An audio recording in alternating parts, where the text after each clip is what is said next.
Hey guys, Sundown Rider here. This is going to be my chapter review to Nanatsu no Taizai 238, an opening created. Now, I really enjoyed this chapter. I think there might have been a bit of a split in the feelings that this chapter got, kind of a split in the audience. I really enjoyed this chapter. I thought it was a really good chapter, but there might be a few people who are a little bit annoyed, and spoiler alert, that Chandler was getting kind of put down this chapter. I think a lot of people will be annoyed how Chandler got put down a couple times in this chapter alone. But when you think about it, he is fighting against like four sins at the moment. I mean, Merlin and Escanor are out, but he's fighting four sins at the moment. Well, technically through this chapter, it was just the three of them, but they were recruited by Meliodas and was it Bartra to specifically fight the Ten Commandments and possibly Demonkind. So I thought the fight was fair and well thought out, and I really enjoyed this chapter. So let's get straight into it. Now, first and foremost, Galtha's tactic to hit Chandler with the Herit Chastity of Fall combination attack was great. I thought it was really good. It shows what Galtha brings to the table, especially when he knows who his opponent is and what his opponent can do. My only question here is, how much does Galtha know of Chandler? Because Chandler does say, Galtha, you of all people should understand what I mean when he's referring to his full counter. He's saying a magical attack won't work on me because I've got my full counter. You should know this. So when he says that, it just makes you wonder, how much does Galtha know of Chandler? Because you can assume that Chandler doesn't know too much about. He probably knows about Galtha's origins, Galtha, the original Galtha, OG Galtha, and he probably knows a little bit more about Galtha in terms of his demonic side. And the parts that we don't really know, his history. But he doesn't know of Galtha since he's been sealed. So Galtha's had years of being able to grow and being able to gain experience and learn different moves and things like that, while Chandler's been sealed. But Chandler is exactly the same as the last time Galtha would have probably seen him, unless Galtha left earlier.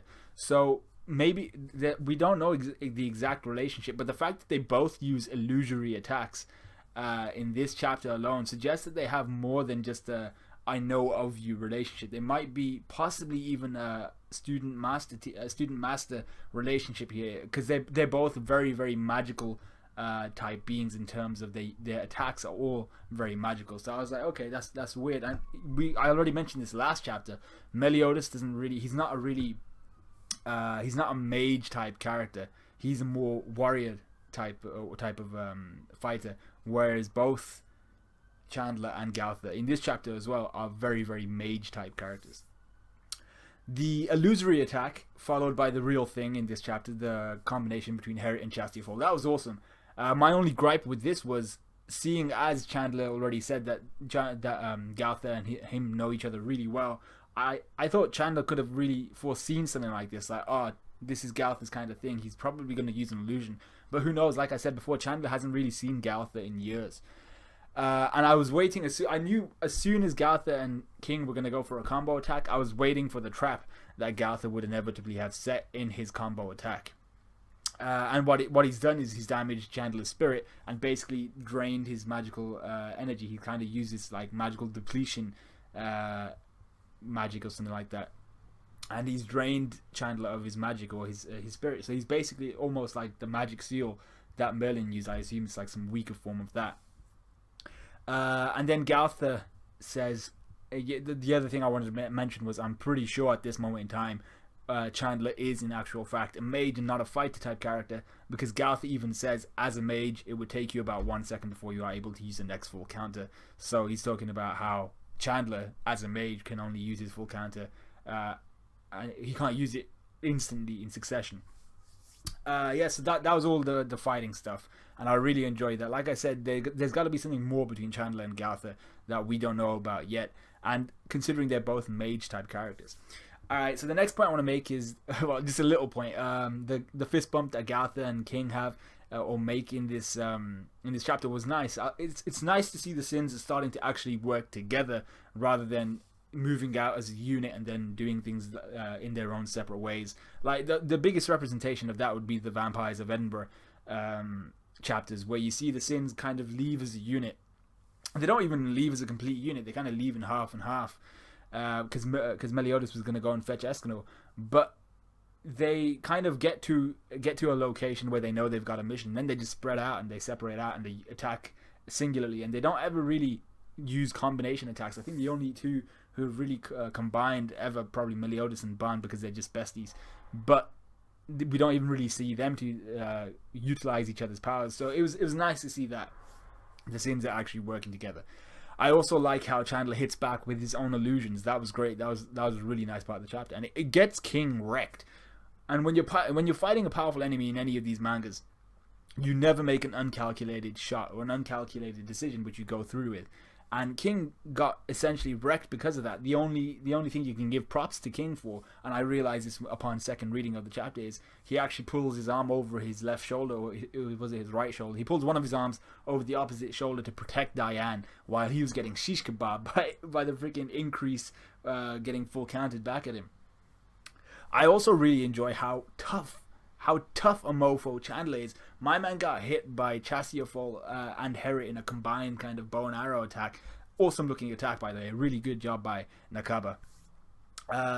But he sets up a defensive wall around him. He seems to have this this defensive wall, this defensive magical barrier around him regularly to ward off any attacks. And the fusion attack did well enough to break it and injure Chandler, but his barrier took most of the damage. Is what I received from this chapter. Is what I took from this chapter. So it wasn't enough to really put Chandler out or take Chandler out. And to be fair, we couldn't really have Chandler get wrecked by one attack. That would have been like he's not worth the time. So I really like the fact that Chandler is still up and going, and that he is one sturdy mofo. Even if he is just a mage. I'm not sure if you can have just a mage in this, because Merlin's powerful as shit and she's just a mage. So yeah, I really like the fact that he's still alive and he's still going. Absolute Order, the move that Chandler uses in this same chapter, was a really kind of weird move, because we've seen these like the Absolute Cube, we've seen Perfect Cube and all that stuff. But Absolute Order seems to be a type of magic that Chandler uses that can only work on demons, because he uses it on Galtha and he's like, you stay put, don't get in my way. So what's his name? So Galtha has no choice but to follow that order. But surely it must only work on demons, because if not, Chandler could just use it on all of the Sins and be like, okay, you get out, I'm taking Meliodas. So he could have just told all of them basically, like, get out of my way. You're not allowed to interfere with me and Meliodas. So it must be some sort of magic that only works on demons, and it depends on whether you outrank them or not, because he does mention this is an order from the highest rank of demons. So he can just use it on freaking anyone apart from probably the royal family. As I also mentioned last chapter, I was kind of talking about the hierarchy. So I really enjoyed that we got to see 4 Sins put in work in this chapter. Diane uses a heavy metal and everything, but Chandler's response to her heavy metal was horrifying. If you kind of read into it a bit, you don't even have to read into it, but he says it straight away. His Crimson Requiem shows that our boy Chandler has had mad experience slaying giants. He's like, oh yeah, I recognize that heavy metal move, you increase your mineral density and all that shit. And he's like, oh yeah, this is what I used to use to blow people apart back a day when the giants were rife and shit. And I was like, yo, this guy's crazy. And this guy's like teeth out and shit. He's looking like Pennywise. I'm like, yo, this guy is crazy. He's actually really, really solid. And we still don't know if he's actually at his max power level. He does mention in this chapter, is my magic draining because of the fact that I just came out of the seal. But then he says, no, I'm still okay with that. So I don't think he's actually at max power output yet, but he is like about probably 60-70%. Now, who's the human who saves the Sins? Oh shit, jokes! It's our boy Ban. Our boy Ban put in some work this chapter too, and he looks like he got an outfit change while he was like out smoking a ciggy or some shit. And he looks a little bit. I'm not sure if it's just the angle that he's been drawn at, and the angle we're seeing him at, because he's got King, Diane, who's like miniature now. We get Elizabeth, who's like max, probably like 5'7" at best, maybe 5'11", who knows? 5'7" if we're going for an Asian lady, probably 5'6", who knows? But he looks huge compared to them, and he is meant to be like 6 foot summon, 6 foot, like above 6.5 feet. So he is going to look huge compared to these guys, but he does look a little bit more muscular, and I'm not sure. The fact that Elaine's not there as well suggests maybe she's done something to him, or something's happened to Ban in order to make him more powerful. I think maybe. I don't think he's found his sacred treasure, because if they were just roaming around friggin' that fortress city and then, oh, my sacred treasure, that would be a bit of an asshole. So I don't think he's found his sacred treasure at all, but I do think he's probably received some sort of power up. And I hope he gets to shine next chapter. I hope he really puts in a lot more work than what we've seen so far. So then at the end of the chapter, all the Sins strike a pose and finally look like a team. They seem to have accepted the idea of their coming together by fate now as well. You know, that whole thing of Bartra being like, yeah, I've foreseen these guys, Meliodas, you go grab them. They're going to be sick against the 10 Commandments and stuff. So next chapter is called To Our Captain. So we know Chandler is still far from done, but he's the one in a disadvantageous position right now. Judging by the title of the chapter, it doesn't sound too good for the Sins. It's kind of an ominous tone. It's one of those ones like To Our Captain, farewell, one of those type of things. So does Chandler have some sort of, or some form of assault mode? You never know, he might do. Has Ban received some form of power-up? He looks like he might receive a power-up. Every time you get an outfit, you get a power-up, man. That's the general rule. And I assume Merlin and Escanor are just powerless, but where's Elaine? Where's Elaine? I still don't actually know where Elaine is. So what do I think is going to happen down the line?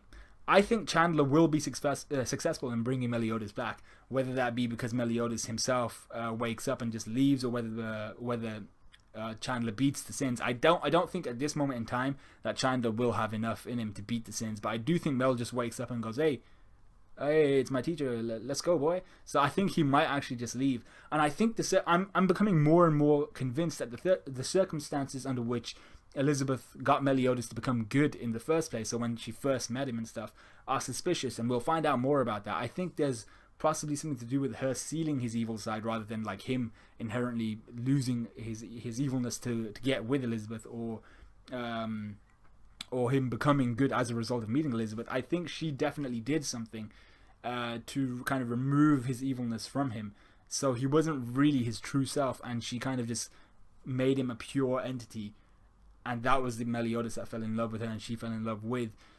So it's probably not the real Meliodas. And because of that, I think that Meliodas and Elizabeth will have to duke it out at some point down the line, as the Sins and Elizabeth try to rid the world of the 10 Commandments that are remaining. And Cusack and Chandler now, and Esther Rossa and all these guys. I think the Sins and Elizabeth are going to try and fight them, and Meliodas and the guys going to be like, yeah, we got this. They're gonna really duke it out. And I think Elizabeth and Mel may, in actual fact, like get into like try and kill each other. So that would be a really, really dope storyline to get into. So that's my review for, what chapter was this? 238? Yeah, 238. Nanatsu no Taizai 238. Let me know what you guys think. Like, comment, subscribe, all that good stuff, and I will see you guys in a bit.